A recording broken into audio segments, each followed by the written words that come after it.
भूलेगी। अब तो यही फरियाद करता है जमाना, वो जाने वाले हो सके तो लौट के आना। हमारे बीच में हमारे उत्तर प्रदेश के यशस्वी मुख्यमंत्री आदरणीय केशव प्रसाद मौर्य जी श्रद्धांजलि सभा में आदरणीय बाबूजी को श्रद्धांजलि देने के लिए आए हैं। उनके साथ में हमारे सभी लोग अपने स्थान पर बैठे रहे। हमारे आदरणीय बाबूजी को श्रद्धांजलि दे रहे हैं डिप्टी सीएम साहब। और साथ ही जैसा मैंने आपसे कहा कि जिस तरह से व्यक्ति का जन्म एक सत्य है, उसी तरह से व्यक्ति की मृत्यु भी एक अटल सत्य है। लेकिन जीवन जीने के दौरान समाज के लिए व्यक्ति का क्या योगदान रहा, कैसे उसकी व्यवहार रहा समाज के प्रति, ये बहुत महत्वपूर्ण विषय है। और स्वर्गीय बाबूजी नेतराम शाक्य जी ने अपने व्यवहार में जो उनकी सरलता थी, जो उनकी सादगी थी, उनके साथ के लोग सभी लोगों से निवेदन है कृपया बैठ जाए। पंडाल में संस्कारों का ये परिणाम है, उन्हीं की मेहनत का ये परिणाम है कि आज उनके बच्चे राजमंत्री माता जी चली गई, तो दूसरे दिन भैया दूज, तो सेम डे ही उन्होंने सारे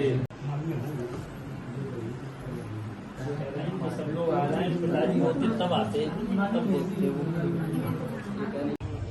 भारत सरकार के मंत्री हैं श्री बी एल वर्मा जी, आप जानते हैं, हमारे जिलाध्यक्ष जी,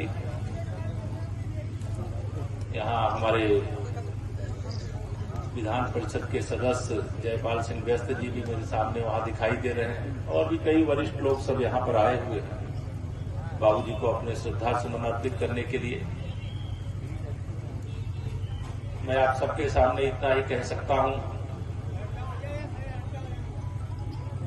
कि यद्यपि उन्होंने अपने जीवन काल में बहुत कुछ देखा है, बहुत सारे संघर्षों का सामना किया है, बहुत सारी कठिनाइयों का सामना किया है। जैसा मुझे बताए कि दीपावली पे लगभग हर बार हरीश साक्य जी घर पे आ जाते थे, इस बार शायद नहीं पहुंच पाए थे। शायद आप विश्वास भी नहीं रहा होगा कि बाबूजी छोड़ करके कितनी जल्दी चले जाएंगे, और आज वो हम सबके बीच में नहीं है। उनकी स्मृतियां हम सबके बीच में जरूर हैं, और उनकी स्मृतियां सदैव बनी रहेंगी। इस दृष्टि से भी उनके परिवार में उनके विधायक पुत्र श्री हरीश साक्य जी, और यहाँ तो वरिष्ठतम हमारे श्री शैलेश पाठक जी भी यहाँ पर हैं, और भी सब पार्टी के सब जिम्मेदार लोग आ गए हैं। उनकी स्मृतियां सदैव ताजी बनी रहे। आशीर्वाद को कोई शरीर छोड़ करके जाता है तब भी उनका मिलता रहता है।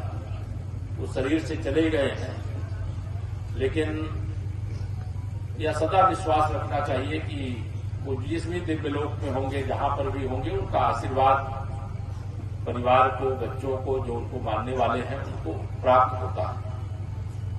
तो ऐसा विश्वास रखते हुए और उनकी स्मृतियां सदैव गांव और क्षेत्र के लिए बनी रहें। हमारे सभी गांव के वासी, समाज के, परिवार के जो अन्य सब लोग हैं, मैं सबको इस दुख की घड़ी में अपनी ओर से संवेदना प्रकट करता हूं। एक बार फिर से बाबूजी के चरणों में अपनी विनम्र श्रद्धांजलि अर्पित करके भगवान से प्रार्थना करता हूं कि उन्हें अपने श्री चरणों में स्थान दें, और पूरे परिवार के सामने यह जो दुख का पहाड़ टूट पड़ा है, इस दुख को सहने की सबको शक्ति दे। यही भगवान से प्रार्थना करते हुए अपनी बात को विराम देता हूं।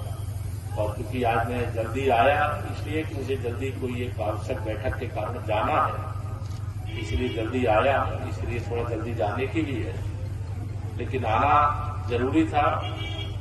इधर 10वें दिन ही, ये 10वां की ही परंपरा में सब कार्यक्रम होते हैं, ऐसा मुझे बताया। श्रद्धांजलि सभा दिन भर चलेगी ना, दिन में तो दिन भर चलेगी, तो आप सब लोग अपने जो विचार भी रखने होंगे, अपनी श्रद्धांजलि जो अर्पित करना, तो चर्चा करेंगे। लेकिन मेरी ओर से इस समय का निवेदन करके अपनी बात को